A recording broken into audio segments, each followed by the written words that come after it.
Hello friends, good morning. So today we will be continuing on Spark. So far we have seen how to develop a simple word count program, and also we have I have given overview about the transformations as part of last two classes on in Spark using Scala. And now we will actually talk about how to implement on a simple use case. So already we have seen the problem statement. The problem statement is 1 minute. Let me make sure that a lot of people have joined. Not yet. I don't know why today people have not joined yet. Anyway, we will proceed. So the problem statement was to see the average revenue for each day for all completed orders, and we have to apply filter transformation to get the completed orders. We have to extract order ID and order date from orders, and we have to extract order ID and order item subtotal from order items, and then we have to apply reduce by key transformation to get revenue for each order. Because we would like to consider only those orders where there are entries in order items. There could be some orders where there are no entries in the order items, and we don't want to consider those things. For that reason, we will actually 1 minute. Actually, it's running on Wi-Fi. Shoot. If it is disconnected, I will restart because it is running on Wi-Fi, and on Wi-Fi there could be some issues. Okay.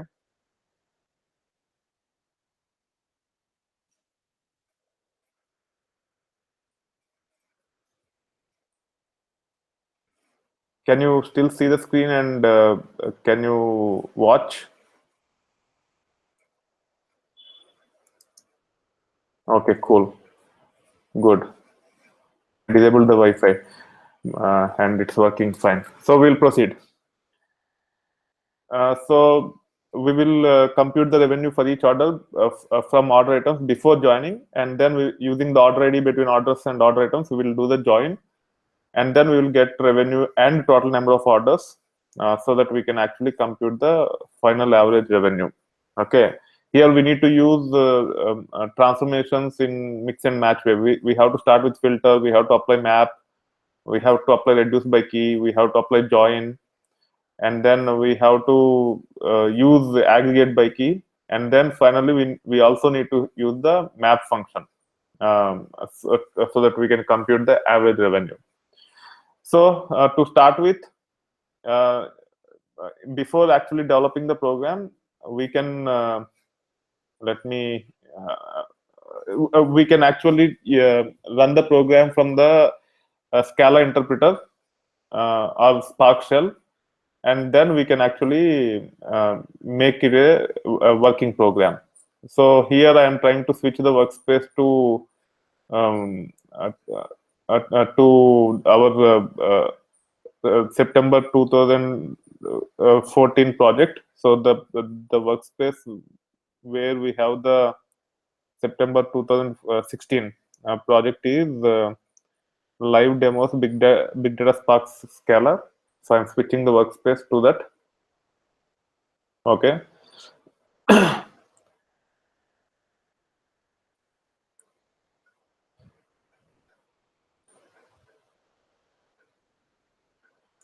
Also, we can do it on the lab. I will show how to launch the Scala interpreter from Eclipse, and then we will actually go to the lab, and I will actually demonstrate on the lab directly, so that you understand how to use the Spark shell also effectively. Okay.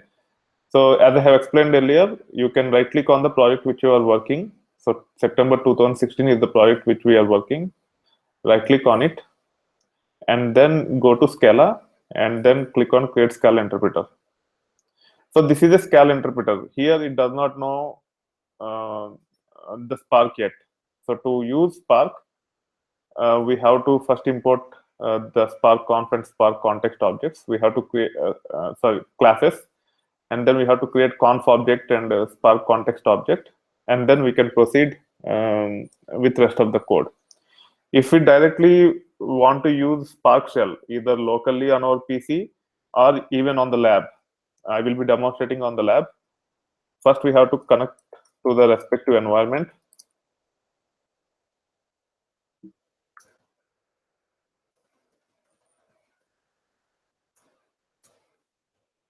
So in this case, I am connecting to the lab.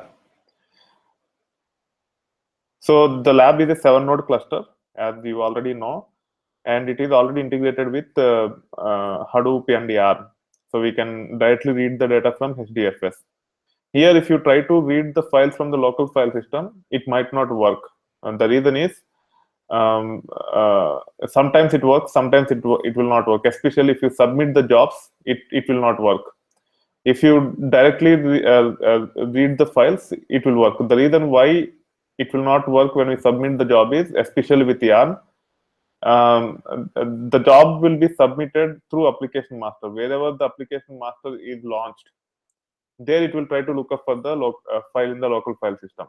Hence, it might not work. So you need to be a little bit careful over there. Typically, we don't process data from local file system. Either we will be doing from S3 or HDFS.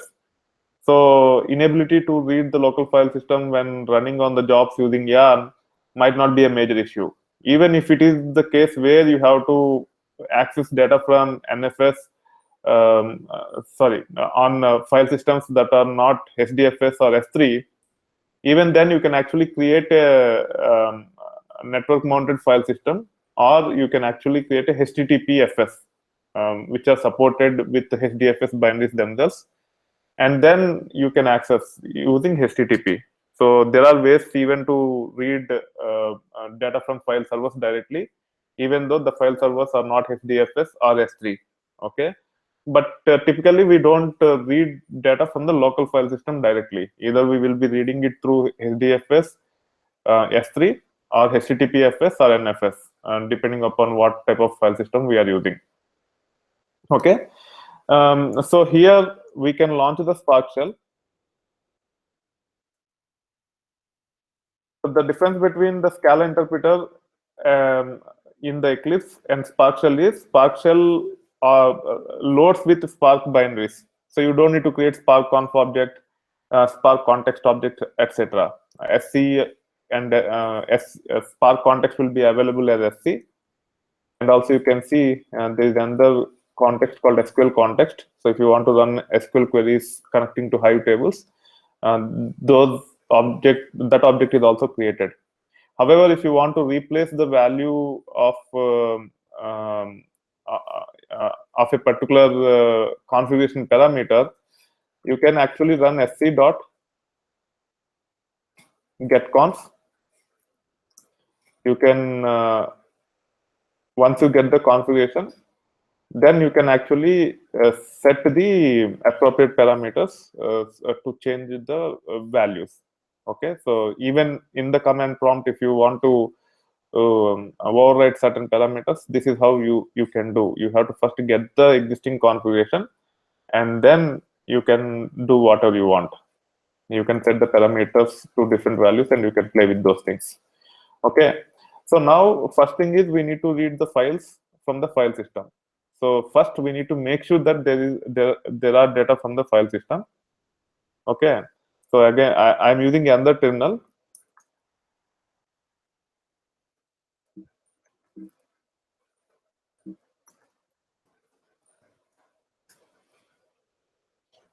So that I can access HDFS and wherever I want, and I can run the script using the shell here. So one more thing you need to keep in mind is some guys struggle in the certification because they tend to use only one terminal to do everything. Okay, so as part of the certification, typically they give you a remote desktop, which will be running on CentOS or Ubuntu probably. Mostly it is CentOS as per my knowledge, especially for Cloudera and Hortonworks, they give CentOS desktop. So CentOS desktop will be similar to any Linux desktop. If you are familiar with Linux, if you are familiar with the desktop, it is similar to traditional Red Hat Linux desktop, and you can match it with the Windows also. So you will have a desktop window, and then you can open the browser. You can do most of the stuff. So most of the guys who work day in and day out on Windows, they struggle in that new environment. They don't understand what the terminal is. So make sure that you can open. Make sure to understand that you can open as many terminals as you want. Here I am opening in the tab mode, but there in Linux, you might not be able to open the tab mode, but you can open as many terminals as you want. And also, another challenge is resolution. When you try to give the certification, the feedback which I got is typically the resolution will be very small, and you need to know how to reset the resolution in the Linux based terminals. So you cannot compare Cygwin with the Linux terminal directly for those cases. Cygwin, if you want to change the preferences and all those things, it's a little bit different. So I will highly recommend to have a simple Linux virtual machine on your PC with the desktop, and then you get acclimated to the CentOS desktop environment before giving the certification. If you are not very familiar with the Linux, you know how to increase the font sizes of the browser, and also there will be some text editors which are not VI based ones, such as they will provide if Cloudera provides you Sublime Text. Even if they don't provide Sublime Text, you can actually search for gedit and all those things. I will conduct a simple workshop on that a little bit later. But as you are preparing, make sure you keep these things in mind, and that can come handy. Here, I have opened two terminals on the same box, means connecting to the same account, but in the tabs. You might not have the tab feature in some of the terminals. Just keep that in mind. So I will be running all the Hadoop FS commands from here to validate about the files in HDFS, and I'll be using this tab to write the script. Okay. So first, if you are using CloudX Lab for practice, Git is already there, and I have already provided you the link in the define problem statement. This web page itself. Not this one. I think it's here, transformations and actions overview. I have provided you the link for the Git. So you can go to that URL, this one. You can go to that URL, copy that one, and then you can run git clone command. So Git is already available on the CloudX Lab on whatever node you are trying to connect to access as a gateway. You can run git clone and then paste that URL, and then it will create a data directory. I have demonstrated that yesterday, how to run the git clone command in detail. It will create the data directory, and then you will see subdirectories like this. And we are primarily concerned about retail underscore DB here. Okay, so go to retail underscore DB, ls-ltr. You can see all the directories here. And then you need to recollect the Hadoop FS commands to copy these files into HDFS. Now the files are in local file system, and you have to copy these things into HDFS. So the way you have to do is you can create a directory in HDFS, and then you can copy using Hadoop ss-put. Okay, if you do not recollect, refresh your Hadoop FS commands. You can just type Hadoop FS and hit enter. It will provide you all the commands. And if you want to get help on a particular command, you can use Hadoop FS-help, get the help, and do this exercise of copying these files into HDFS by yourself. You can decide on the directory structure by yourself. So I have already copied.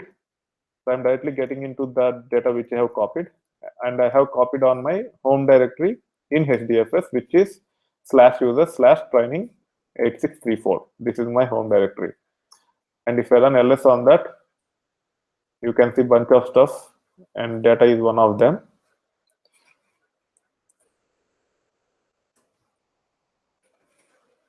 And you can see the retail underscore DB directory here. Sorry.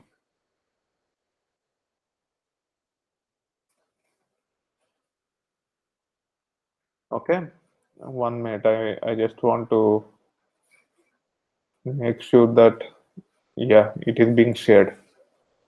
Okay. So now we find the files in HDFS. So we have to start reading from here. So first thing we need to do is we need to read the data from HDFS for orders and order items into RDD. So we have to create two RDDs, one for orders and one for order items, and then we will take it from there.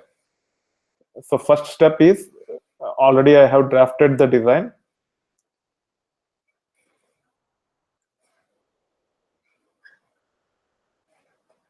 Read the data from orders and order items.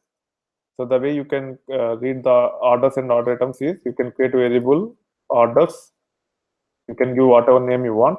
In this case, I will just give it as orders. And then sc.text file, because the files are of text format. As I have explained earlier, sc provides several other APIs also. You can just type sc dot and hit a tab, and you can see there is a sequence file. If as part of the exam, if they say that there are sequence files, you have to use this one. If they say object file, you have to use this one. If they say you have to create a collection and you have to create an RDD out of the collection, you have to use parallelize. Okay, and similarly, I don't think they will get into Hadoop based API files. At times they might give in some complex certification exams. So I will highly recommend you to practice on new API Hadoop file also.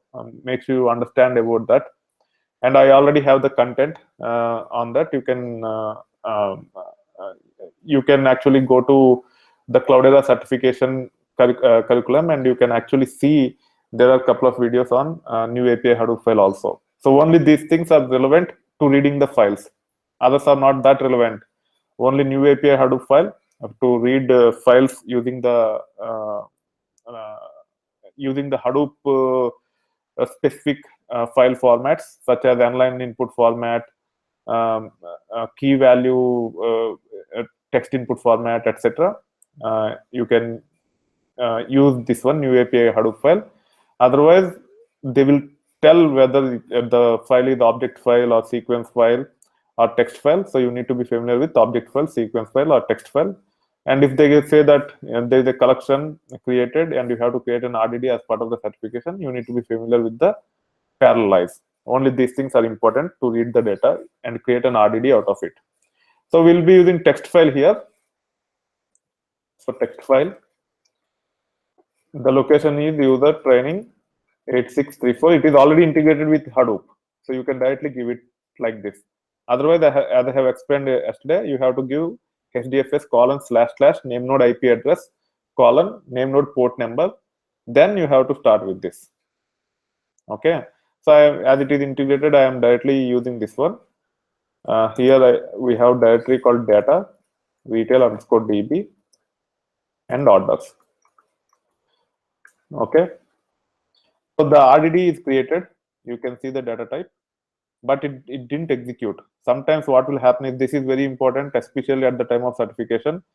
You keep on typing, even if there is a typo in the path, it will take it. It will not complain it immediately, because it is not running that. It is just creating something called DAG. And only when the actions such as collect, take, count, etc. are encountered, the program will execute, and it will fail at the runtime. And at the time of certification exam, people might confuse, and they might be going from the backward instead of going looking at the exception and go to the appropriate command directly and modifying it. They will go backward and they will waste time. And also, if you modify the path, you have to re-execute all the commands in sequence. You cannot just modify one line and you cannot expect that everything work as is.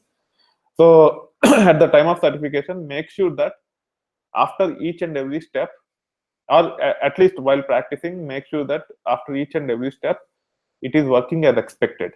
You have to understand the behavior. You don't run anything blindly. You have to practice quite a bit to get comfort level with this. And also, sometimes it might be better to use the editor in parallel like this. Okay, when you use the editor in parallel like this, you can actually modify if there are any errors, and you can rerun the script. Okay, so for that reason, I will be I will be following the same approach from now. Instead of directly executing from the command prompt, what I will do is I will first create the code snippets on editors like Sublime Text, or even Eclipse also you can use.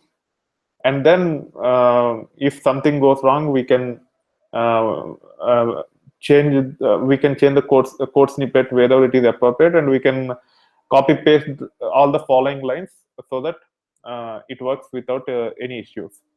So there are some questions. Let me take those things and then we'll go forward. There is a path capability. So for example, here, if you just say sc.txt file, it will fail. This is a hard-coded value, okay? And it will not be validated until the runtime here. So that's the difference. Even in conventional programming language, it's the same thing. There will be some runtime exceptions. So even in this case, you will run into runtime exceptions. Okay, so the best way is to validate it immediately. So orders dot take off 10. Again, don't use collect. Collect will actually read the entire data. One guy, for one of the guys, it costed his certification. So make sure don't use collect, except if it is necessary as part of the certification, except only when they say use collect to do something, then only use collect. Otherwise, don't use collect at all at the time of the certifications, because here our data volume is very low, only 10 MB overall. But when it comes to certification, they will give data in gigabytes, and they'll give very powerful cluster to you, and you have to process gigabytes of data. And if you try to use collect, it is memory intensive, and you might run into out of memory issues. Okay, and it can cause a lot of stress while giving the exam. So orders of dot take off 10 dot for each println. So for each is a scala based construct. If you have a collection and if you want to print elements in the collection, you can use this for each, and then println, it will iterate through, and for each line it will print. Okay, so you have to you can use for each println, or you can also write a for loop also if you want, but this is the more convenient way. And hit enter.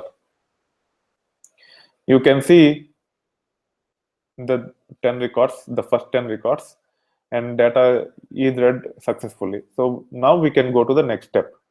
What is the next step? Especially when you are copy pasting, you have to be extremely careful. At times people tend to replace only in one location and ignore on the other location. So there is a chance that someone might create order items, RDD like this, but they might forget to change the location here, or they might change it here, and they might forget to do it here. Okay, so make sure you don't do those kind of silly mistakes, and that happens only with the practice. If you practice, those mistakes will go away.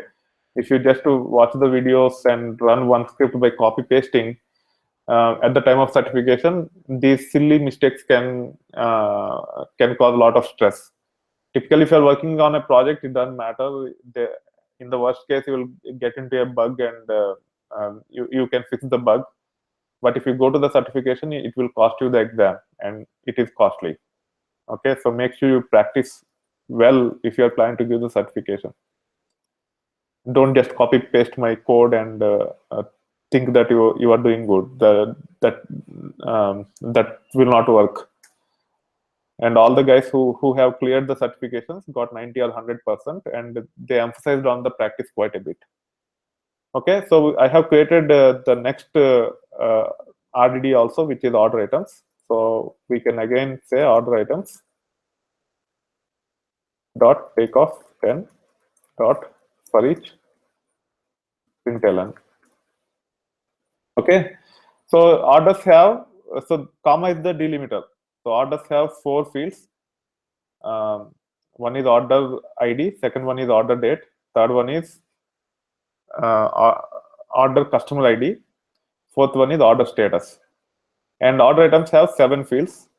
First one is order item ID, primary key for the order item. Second one is order ID, which is the foreign key to this one. So for 2, which is pending payment, there are 3 order items. Okay, all these 3 entries are related to order ID 2 in orders table. And then this is order product ID. This is quantity. This is order item subtotal, and this is order item price. So if you see it here, um, order item product ID is 502, and there are 5 products the user tried to buy, and the price is $50. 5 into 50 is 250, which is order item subtotal. Okay, so this is the order items data. Now the first thing what we need to do is we just want the completed orders. We don't want to focus on the other orders to compute our average revenue. Okay, so for that what we have to do, we have to apply the filter transformation. So let's develop it. So val orders filtered equal to orders dot filter. You can write a long single line code also, or you can actually break down into pieces. It's up to you. After practice, whatever is comfortable to you, you follow that path. In this case, I will not only filter but also apply the map function in the same line. Okay, so that we don't have to write map function later. So as part of the filter, I will get the completed orders. There is no standard practice. You can do either way. It's all up to your convenience. So design is important. The coding practices, it depends. As long as names are given properly, and as long as you design properly and you follow that design, it doesn't matter. Okay. So here, but one thing is, if we have to, so before join here, in case of orders, we have to filter and map. As we have to do filter and map before the join, and join requires another data set, it might be a good idea to apply all the transformations that lead to join in one line. That way it is much more readable than breaking into many pieces.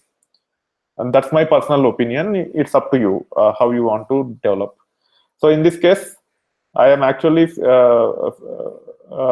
filtering for completed orders, and here we have to give the expression. Okay, and based upon the expression, it will take the it will return the record, or it will discard the record.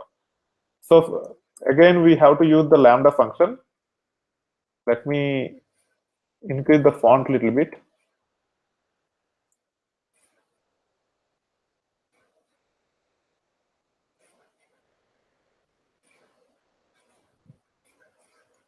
Okay, so lambda function, you just have to give the parameter name and then imply, and then you can write the logic.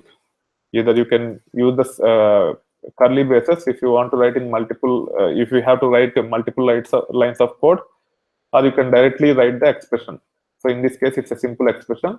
So I will directly write the expression. We don't even need the circular braces also. Circular braces are primarily required to create the tuples. Okay. So here I am saying rec dot equals complete. Okay, so this will give the completed orders. So we can validate before creating this. We can validate in the command prompt. Okay, and then we can say take off 10 dot for each println. There is some issue with the logic. Okay, the reason why it is failing is, yeah, I will teach. Once I write the code snippet, we will actually convert into a program. We will parameterize the input file path. We will also use external parameters and all those things. I will take care of that. Okay, so here why it is failing is we are actually comparing the complete record with the equals. So there is a bug in the code. So what I have to do, I have to apply the split function here. We have to split by comma. Okay, and then once you split by comma, we need the fourth field. which is this one. So split function will return an array, and we have to get the fourth field. So we have to use the subscript to read the array. So the way you can read the array using the subscripts in Scala is circular brackets, which is not typical in many programming languages. Typically, we use square brackets in Java or Python. So this is another difference which you need to keep in mind if you are familiar with other programming languages. So the fourth field is 3 because the subscript start with 0, and then we can actually do the uh, equals on that element for the complete. Okay, now we can actually paste this one, take off 10 for each int ln and hit enter. Now you can see we are only getting the completed orders. Before, you can see that second is the pending payment. Now you don't see the second here because it is filtered out. So the code is working. And then I want to apply the map function directly. So here you can break this line into multiple lines by just hitting enter after the dot. Okay, it is the best practice. It's always better to type dot and hit enter and go to the next line, so that your code does not become clumsy and is more readable. You can also, if you have multiple lines of code here, you can also do like this. You can, it's better to indent properly. If you don't indent properly, then it can lead to confusion. Okay. So if you want to write multiple lines of code, you can open the circular bracket like this, hit enter, indent the rest of the lines depending upon the scope, and then close the bracket. And you can, if you're using the Scala IDE, you can just format directly. You can just right click on it. Typically, I use the shortcut keys, source, and you can say format, and it will format automatically for you. But it will not format one line into multiple lines. You have to first break into multiple lines, and if you hit format, it will preserve. But if you have a single line and if you hit format, it might not format sometimes. Okay. So now the orders filtered. I want to apply the map function. Okay. Map. Again, we are creating a lambda function, and the parameter name is rec. And so if you see the filter function, whatever we have done is only considered as expression, as a where condition. Okay, it does not affect the projection. The projection is projecting all the columns in the record. So to apply the transformations, we have to use map function. You cannot do the filtering and the transformations in one shot. You have to first filter, and then you have to apply the map function. I'll come back to that question in a moment. So let me finish this map function. So as part of the map function, we have to create a tuple as output, because for the joins you have to have a key. Okay, and the first element is considered to be a key. So first element is nothing but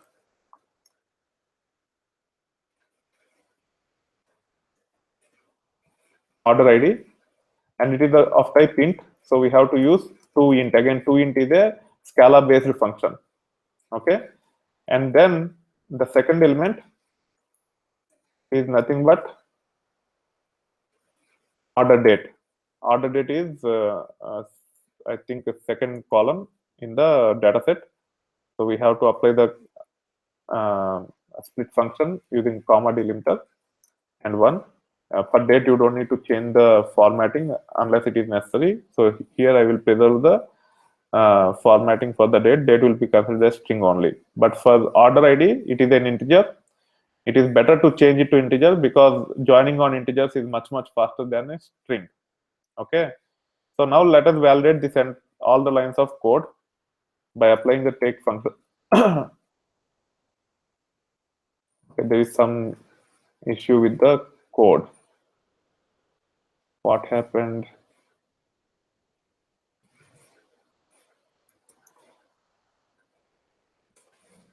Okay.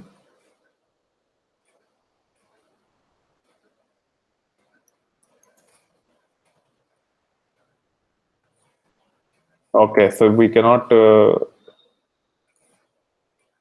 Okay, I think it's because of the tab probably. Yeah. So let me use the spaces instead of tabs.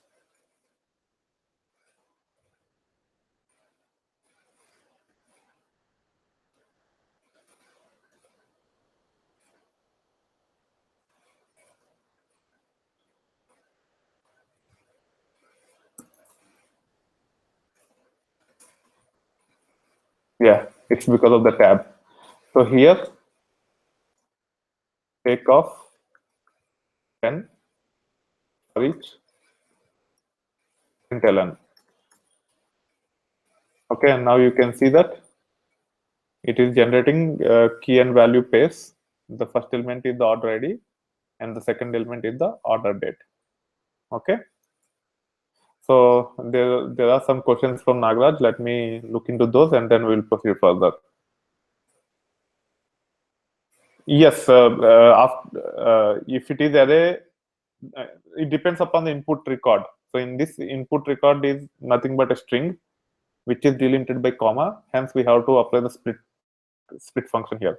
If the input type is array, for example, if you already apply map function, and if you pass array as the parameter to the input, as an input to filter, in that case, you can directly read the element from the array. So it depends upon the functionality. Here, it's a string with comma as delimiter, and order status is the last column in each of the record.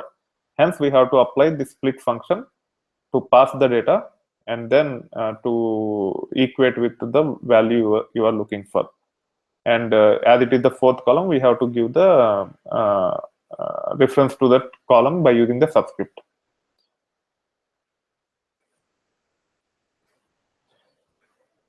Okay, it is with any programming language. Even if you do it Java, you have to do the same way.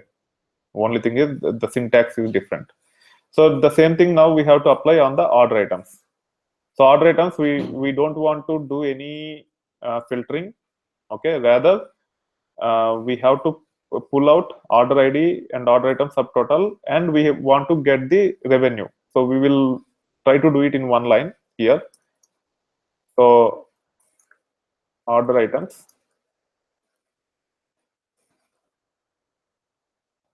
let me name it as order revenue.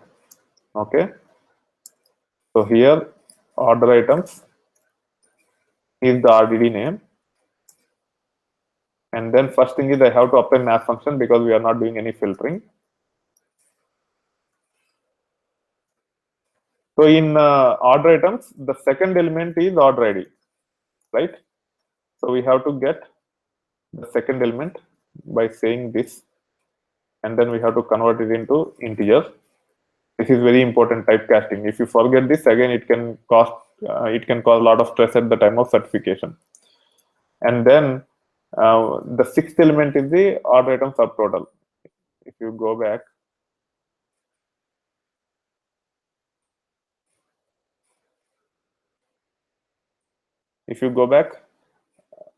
this one is the order item subtotal.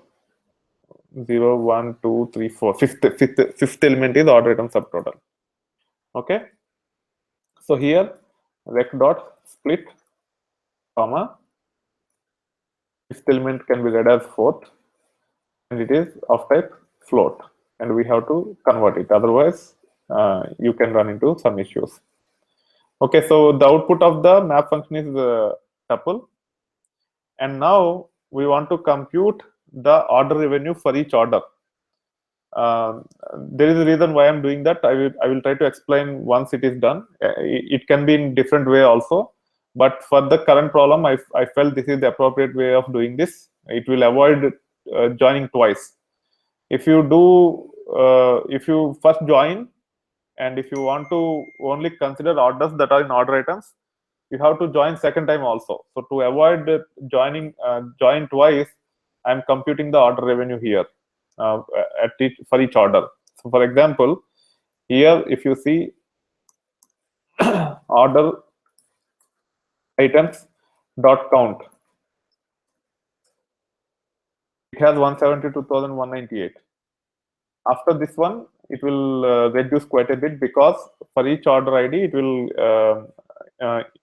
will get the revenue and discarding other rest of the elements after applying the reduce by key function. Okay. So before applying the reduce by key, let me validate this one, and then we will apply the reduce by key dot take of 10 dot for each println and hit enter. So you get tuples in the form of order ID and revenue for that order ID. You can see for order ID 2, you have 3 elements, and for each item there is the separate revenue.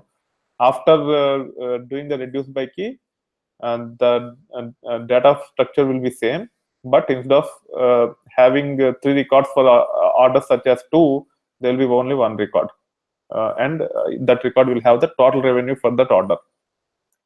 Okay. So now I will apply the reduce by key. Reduce by key. Here, as I have explained earlier, reduce by key, you have to pass a tuple. One, we can name it as accumulator. Second one is value. Okay. And this accumulator is nothing to do with the key. It's already grouped by key. It's only dealing with the values now. We are actually trying to deal with the values. So as I have explained earlier, pictorially also as part of Monday's class, accumulator will be initially 0, and reduce by key actually try to implement the logic which is defined here.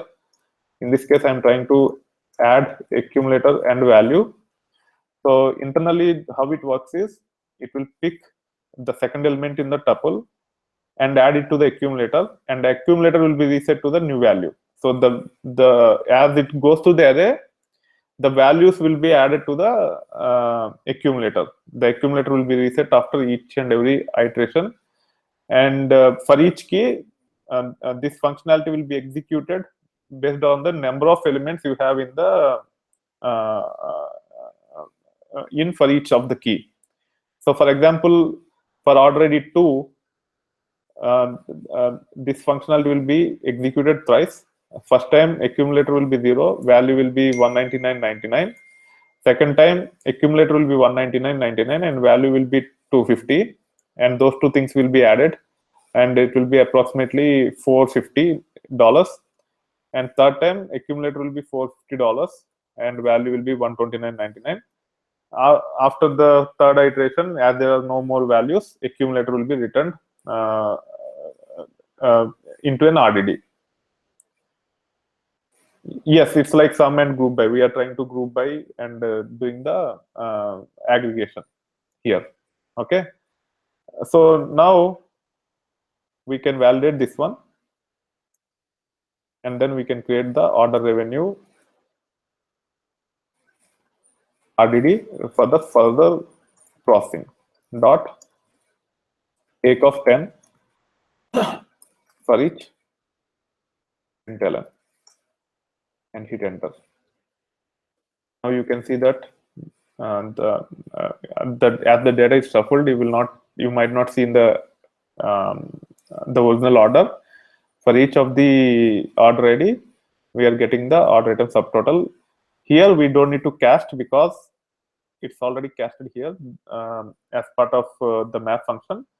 So going forward, whenever we try to process, unless and until we cast it again, the data type will be preserved.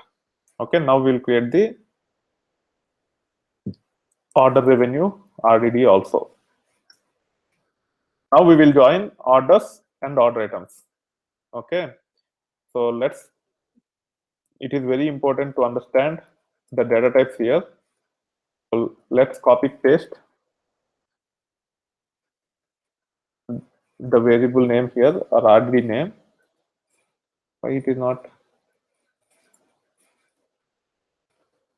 It should give the data type. So that means there is something I haven't created probably. I just tested, but I haven't created power. Yeah, that could be the reason. Yeah. Now you can see that order revenue is of type RDD, int and float, and orders filtered is of type integer and string. We have to join this. Join is very straightforward operation, but better to go to the documentation and try to understand what they're talking here. So when called on datasets of type KV and KW, so here you can see that this is into float K and V, into string K and W. So here the data types have to match between both the keys. Only then it will work. That's why they use the same alphabet here to define the variable name as part of the explanation, and different variable names here because the values can be of type different of different data type. So when called on datasets of type KV and KW, returns a dataset of K comma V comma W, and you can see that it is, so here this is a tuple, this is the RDD on tuple, and the output is also RDD of tuple, but the difference is the tuple will have a nested tuple, and that nested tuple will have the element of the first RDD as the first element, and the element of the value of the second RDD as the second element in this nested tuple. So it will generate a nested tuple. Key will be the first element of the tuple, and the second element will be again a tuple, and those will be inherited from the original RDDs. Okay, uh, and for each element we will get that. And we also can use outer joins. We can do left outer join, right outer join, full outer join, etc. I hope you all are familiar with these joins, join concepts. If not, again you can go to my channel. There are resources here where I have explained joins with mathematical notation.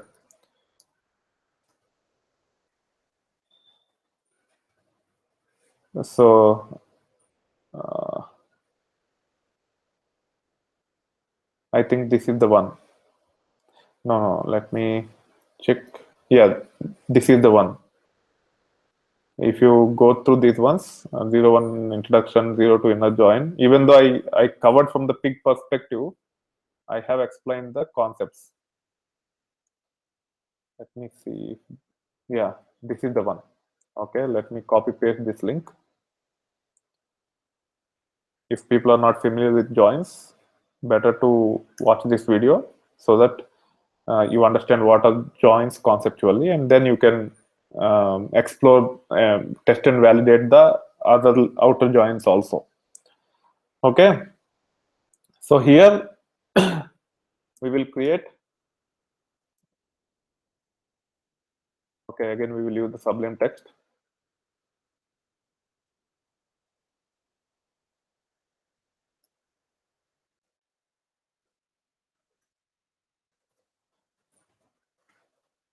Orders joined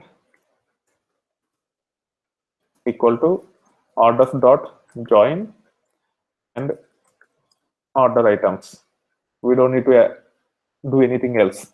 Okay, so here one common question is what should be here and what should be here. Typically we will join a smaller, let me recollect, you will join a larger data set onto the smaller data set. Typically, if you are familiar with Oracle, and if you are working for traditional RDBMSs for the long time, they always recommend to put the smallest table first, and then you can keep on adding the larger tables.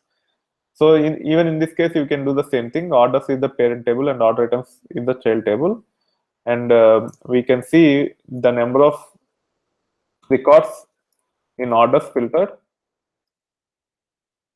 by running count. Count is an action, so immediately it will execute. So the filtered orders are 22,900, and then order items, after generating the revenue, if you do the count, it is 57,431. So you can use orders dot join order items. And if you are dealing with the larger data sets in the project, you have to make sure you test in both the directions, and whatever is performing better, you can proceed with that. Okay, don't go with typical thumb rules, but smaller data sets we can safely assume that use the smaller table here and larger table here. But if it is larger data set, you might have to play a little bit to make sure that how it works, and then you can make the final decision. Okay, so now we will run this. It's very straightforward, and we okay, sorry, I'm using the wrong RDDC here. I have to use orders filtered and order revenue. Okay, you need to have the tuples as values in the RDDs on which we have to perform the join. Here it was failing because orders is a plain RDD where there are no tuples in it. It just have the strings in the RDD, whereas the new ones, orders filtered and order revenue, are nothing but RDDs of type tuples. Hence, we can only join on this. And also, another restriction is you need to have the keys of a common data type, otherwise it will fail. Now we can say orders underscore join take of 10 for each println. Okay, here instead of printing directly, I will explain it. So if we directly print it, sometimes here it's pretty straightforward. We already have the date and the revenue. Sometimes if you are getting the complete record, if you can see the delimiter is comma between the elements in the tuple. And also if we want to directly join orders and order items on and get the values as complete record, our complete records are already comma separated. So there you can it can cause a little bit of confusion over there to identify which one is related to what. Okay, so for that purpose you have to be extremely careful if you are using comma, especially at the delimiter, to understand how many fields are there in each of the record. Here it's only one record, so there are no issues. But if we directly join orders and order items without extracting only date and volume, and if we are getting the complete record, then it can cause some confusion because our data is also comma separated. They should have at least define a space or something to identify the elements in the tuple, but this is how it is. So when you are working on files with comma delimiter, make sure you understand how to identify the record, especially if the records from both the RDDs are represented in the tuple. Okay, so keep that in mind. So now we got order ID, we got order date, and we got order revenue. Okay, from this what we have to do, we have to aggregate for each day. We have to get average revenue for each day. So date has to become the key. Okay, so what we have to do is we have to apply the map function on this. Again, you can directly map write the map function here, or you can create a new variable also. So I will be using the map function on the join dataset directly, and I want the key to be order date. So which one is the order date? This one is the order date. How to read the tuples? So let me give an example. Let me create a tuple here. It's a nested tuple. I'm using Scala operations. Forget about Spark for now. I'm using Scala operations. So I'm creating a variable of type I equal to, and I do this. Okay, and this is of type string. So I have to put it in the double quotes and hit enter. Now you can see that it has created a tuple with name I, and it has a nested tuple. The first element is the plain value, and the second element is a nested tuple of type string and double. Okay. Now, if I have to read the first element, how I have to read is I dot underscore 1. This is how the tuples are read in Scala. It is a little bit confusing. You never see this type of coding style in any of the conventional programming languages. So make sure that arrays are represented using subscripts that are circular brackets, and tuples are represented using the underscore notation. And also, the subscripts in an array will start with 0, and the tuples are started with 1. So there are two differences. One is the representation itself. There, circle brackets here underscore. In arrays, the subscript starts with 0. In tuples, the subscripts start with 1. So if I say I dot 1, I will get the first element. Now, if I want to extract the date, okay, it's in the second element. So I have to say I dot underscore 2, and it's again second element is a tuple which have the date. So again dot underscore 1, which will give the date. If I say I dot underscore 2 dot underscore 2, it will get the revenue. If I say just I dot underscore 2, it will get the nested tuple. Okay. So our data is also like that. So here I have to extract the date as key. So how I have to do? I dot underscore 2 dot underscore 1. The first element is date, and the second element I don't need order ID anymore, because we already got order date and revenue. We can discard the order ID. So I will not read order ID at all from now. Instead, I will get only the order revenue.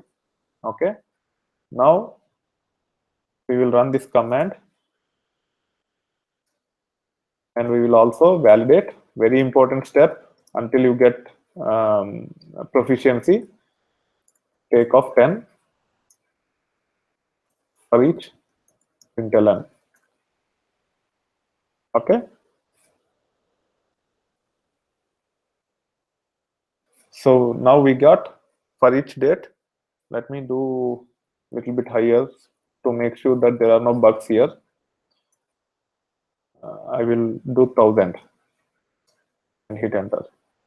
Okay, it seems there is a bug here, bug in the code.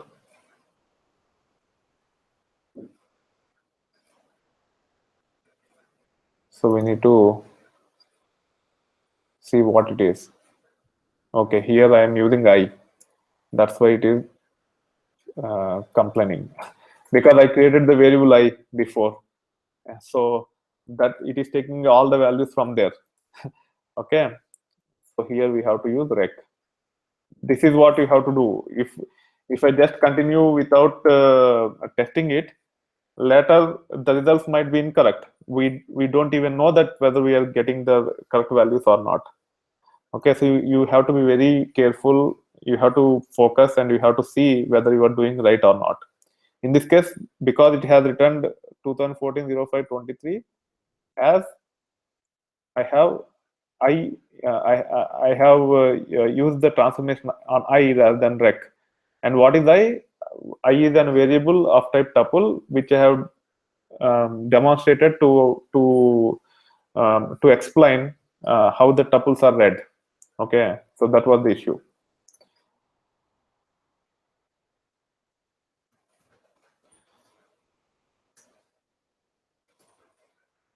Orders join dot take off 10 for each println. Now we get the results correctly. Okay, now using this data, we have to get total revenue for each day, and then total number of orders for each day. Okay, so the way you can get the total number of revenue is just by adding holding the data as key. You can add the revenue for each day, and you will get the total revenue. How to get the total number of orders? You just need to do the count by incrementing for each record. So here we need to determine whether to use reduce by key or aggregate by key. So to determine whether to use reduce by key or aggregate by key or group by key, we will evaluate all three.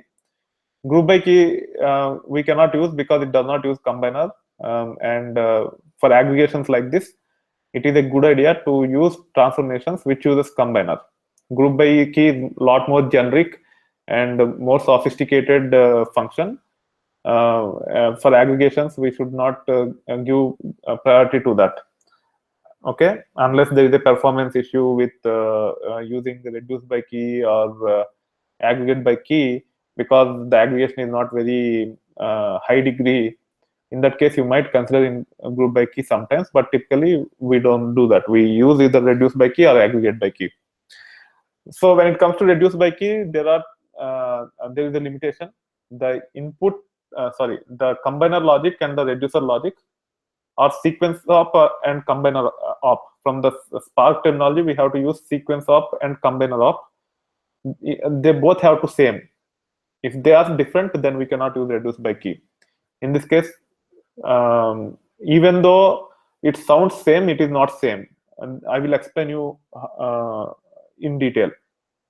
So here we have to we have to get the revenue and add it to get the total revenue for each day, and then we have to identify, we have to increment for each iteration within a key. We have to increment using 1 to get the total number of records. So even though we are doing totals for both the cases, there is a little bit of difference in the logic between aggregate by key, between the combiner logic and the reducer logic. For that reason, here we have to use aggregate by key only. So now we will be using aggregate by key. I will write the code snippet quickly. Val order revenue per day. That is the new RDD name which I will be using, and I want to apply the transformation on orders join dot. Okay, and then we have to use aggregate by key. So to get the syntax, again go to the documentation, and if you go to aggregate by key, you can see that there is one circular bracket and there is second circular bracket, and the first circular bracket we have to initialize our intermediate values. Okay, so and then second parameter we just have to say what is the sequence logic and what is the combiner logic or combine logic. So we have to use two brackets here. That's the syntax we have to use, and then we have to initialize the intermediate values. Our intermediate values are nothing but tuples, because it has to have the intermediate revenue for each date and also intermediate total number of orders for each date. Okay, so it has two elements. And what is the data type of the elements? One is float and one is integer. So we will initialize the first element for revenue, which is 0.0, which is float, and second element is integer. So this is how we are initializing the tuple, which will be used as the intermediate value in our aggregate by key function. Okay, and now we have to write the aggregate by key logic. It takes two parameters here. We can hit enter, and the first parameter is the combiner logic. So here we have to use the function for the combiner logic or sequence op. Okay, so here the parameter which needs to pass to implement the combiner logic or sequence op is nothing but accumulator, and let us name it as value. Okay, and then we have to apply the logic here, and then here we have to do the reducer logic as combine op. Okay, here also we will get accumulators and values. Rather, we will name it as total 1 and total 2, or we can actually say IT1 intermediate total 1 intermediate total 2. I will explain that in a moment when we actually implement the logic. First, let us focus on the first one. Okay, here the data type of the accumulator and value are different. Okay, the accumulator, which will be intermediate values, is of type whatever value we are using the initialization. So all these things are related. The first of all, you need to think what is the output of your function. So the output of this overall transformation is to get the total number of orders and total revenue for each day. Okay, so we need to get a tuple as the output of the complete aggregate by key function. So as the output is of type tuple, we have to initialize it to a tuple, and the data type of this accumulator will also be of type tuple, but the data type of this value is nothing but this one, whatever is the data type of the element on which we are applying the transformation. So in this case, it's just a numeric float type. So the data type of this value is nothing but float, whereas this one is tuple.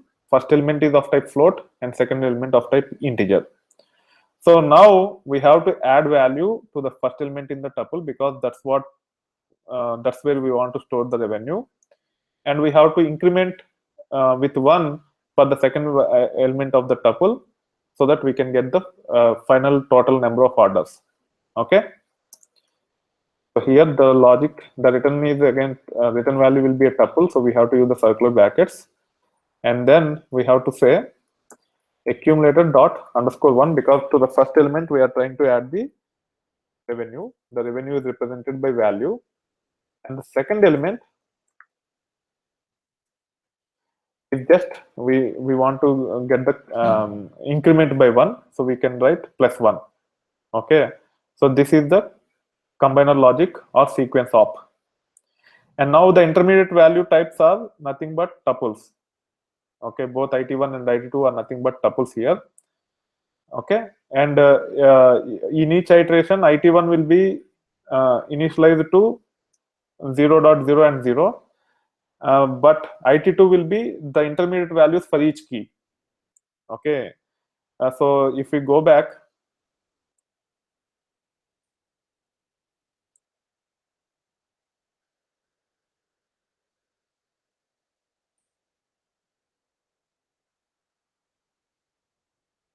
let me let me show you.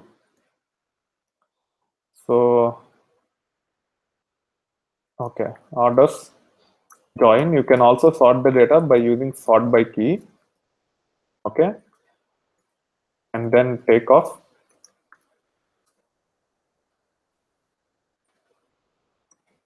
$100 for each println. Okay, and now you can see that all the 26 date 26 dates are here. Values are here. Okay, there are approximately probably 50 or 60 values. So the intermediate values after doing the combiner can be any number. It can be 2, it can be 3, it can be 4. As part of, let's say there are 4 values, v1, v2, v3, v4, which are intermediate values. And the accumulator, the first element in the tuple, is always an accumulator, and it will be initialized to these values. If you don't initialize it to 0, 0, and 0, if you say 1.0 and 1, so this IT1 will be 1.0 and 1, and your results will be incorrect. And you have to keep that in mind. For each and every record, it will add those values. Okay, so you have to be extremely careful. Even it will actually initialize to 1.0 and 1 here also. So your results will be completely messed up. So always make sure that you initialize it properly. Always try to use the 0 values unless and until it is required. I don't see a scenario where it is required to initialize to a different value. Okay. However, IT1 will be in the first iteration 0, 0, and 0. And let's say there are 4 elements, v1, v2, v3, v4. IT2 will be v1, which is of type tuple. And the first element of the tuple has to be added to the first element in the accumulator, and second element of the tuple has to be added to the second element of the of this one. The first element of IT2 or sorry, let me rephrase it again. So we have accumulator, and we have values V1, sorry, V1, V2, V3, V4. Okay.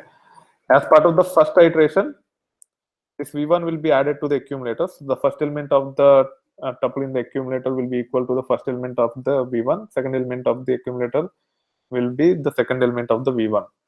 After the second iteration, we have to add the first element to the first element of the accumulator, and second element of the second element of V2 to the second element of accumulator. So the logic is simple. Here we have to say IT1 dot underscore 1 plus IT2 dot underscore 1, that is to get the total revenue, and then IT1 dot underscore 2 to IT2 dot underscore 2. Okay. So after each iteration, the accumulator will be reset after adding the corresponding values of all the V1, V2, V3, V4. Okay, so that's how it works. It's the same way as the reduce by key works internally. So now we will validate this one first to make sure it is working.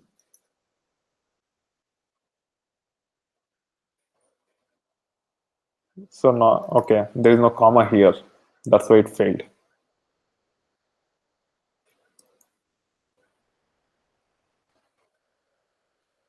Okay, it is creating. So we will copy paste this one, take off 10 for each println.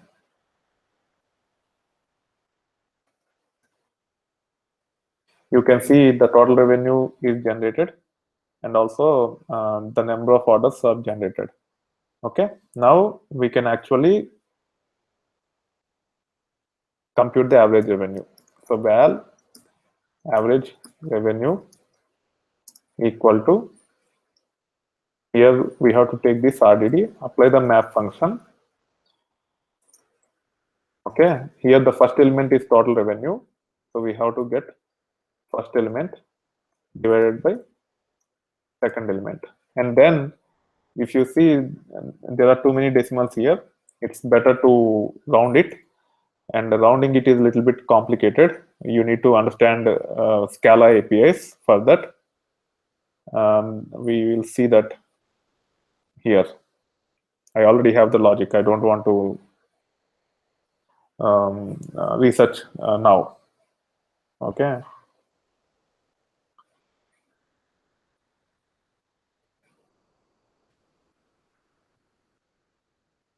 So this is how you can actually round. It's a little bit complicated.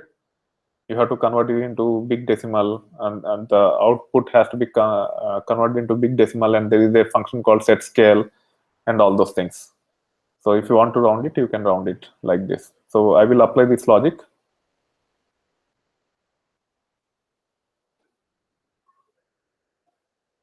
And also I need to get the date also. So we have to actually apply this logic completely. So I will just copy this one.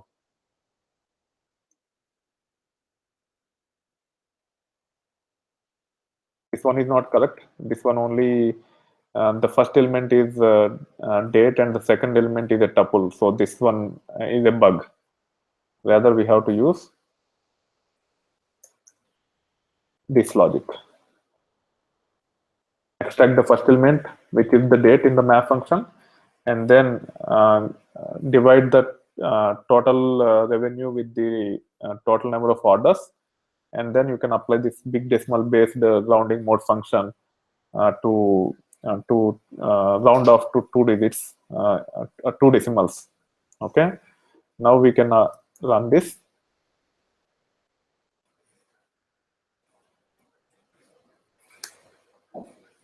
Okay, now it is successfully created.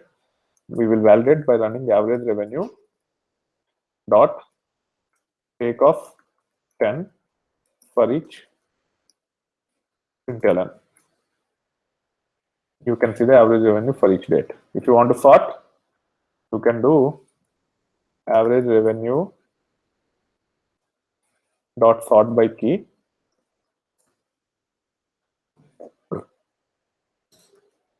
So to sort the sort by key also works on the tuples only. So you have to have a tupled RDD to apply the sort by key. I will come back to your question, Nagaraj. Let me finish it off. We will just collect everything for each println and hit enter. You can see the data now. For each date, we got the average revenue. So there are a couple of questions from Nagaraj. Should we not apply filter for no records to avoid zero divide error?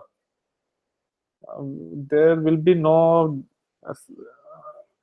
It means if there are any, we have to. But in this case, there are no such kinds of stuff because we have completed orders.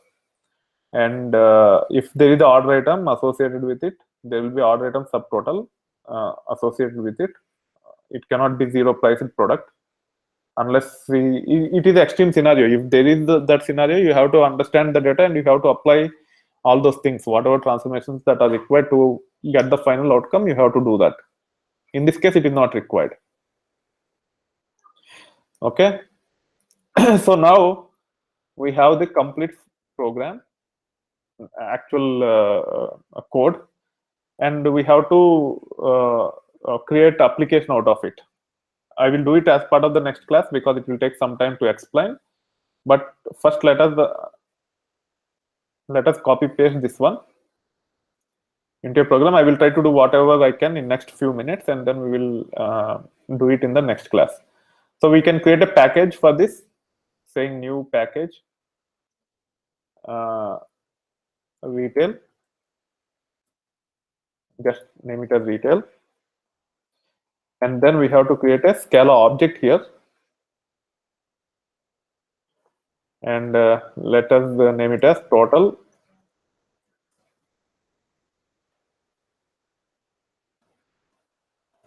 revenue per day. Okay, so okay, thank you. So now we have to put this logic in the main function.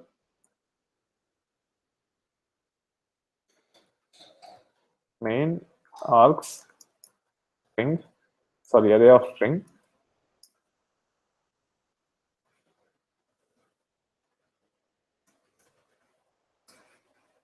And paste that code, format it. Okay, so there are some errors. Let us see. It's because of it could not find. We haven't created the context and configuration objects. So from the existing word count program, we will copy paste this import command, import lines, and also we will try to copy paste these ones.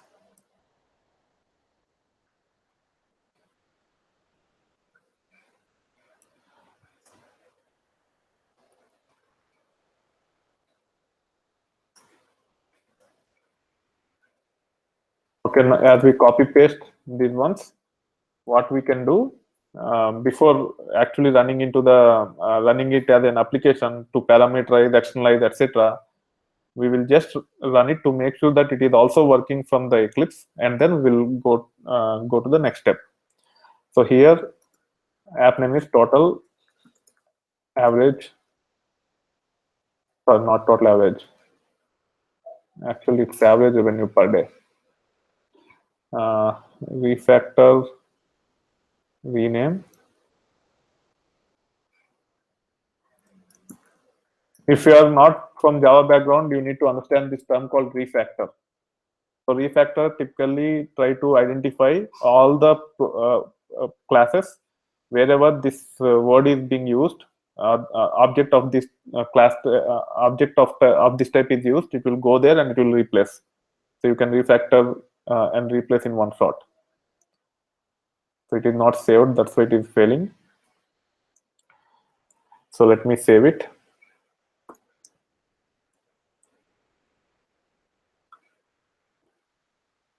refactor, rename. Now it is renamed. Okay. So now we will first run this one. Run as. So there are no parameters right now, so we can directly run it as a Scala application. It will fail because there is no local file in this location, so it will fail. So first I will use the local file system here. So my local data is under research data retail underscore db.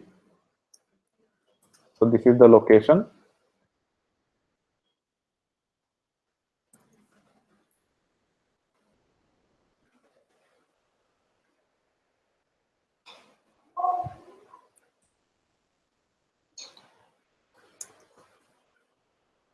Okay, run as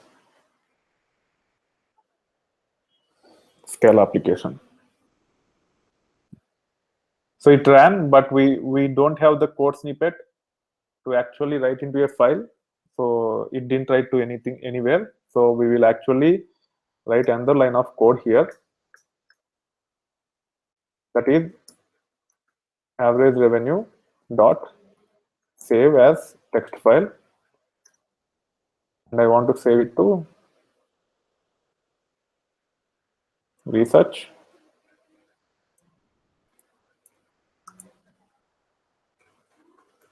output. And let me try this one. Let me see if there is no if there is a directory with that name.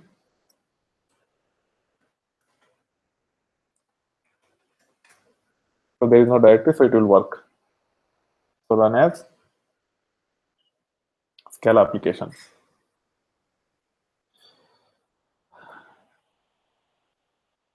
So now we can actually do LSLTR on that, and you can see the data. So now the program is written successfully without externalizing or parameterizing. So as part of the next class, I will take care of it.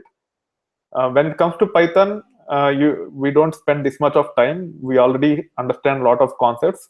We'll just direct example, and we will directly write the program. Whereas with Scala, we are getting into a little bit of details about how to do this.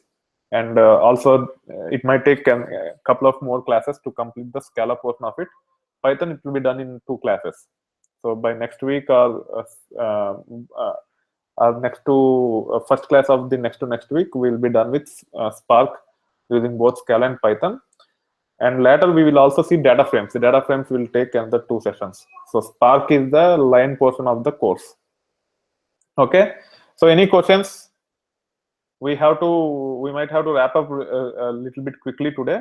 So I will take a couple of questions and we will wrap up.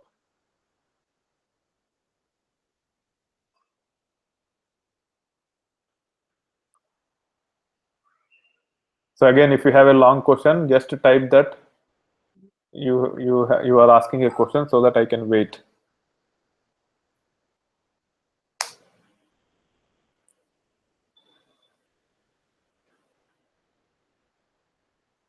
Or you can unmute yourself and you can say that you are asking. Yes. So the code snippets are all in this one. So it will be better to follow this one instead of using multiple versions of it. Go to my web page and get the information from here. The URL which you can get it is let me confirm with you which topic you should go directly.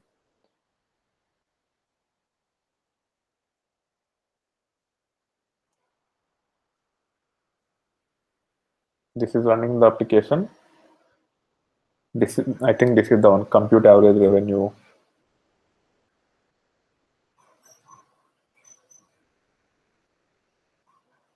I have the complete code in one file. I will update this one. I will update this one today so that you have the complete version of code in one location, and you can take it from there. I will update this file, run the application cluster.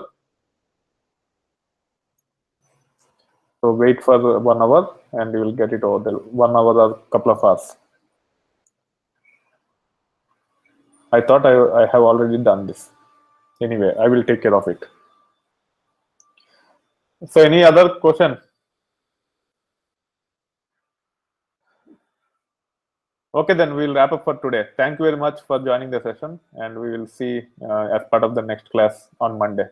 Bye.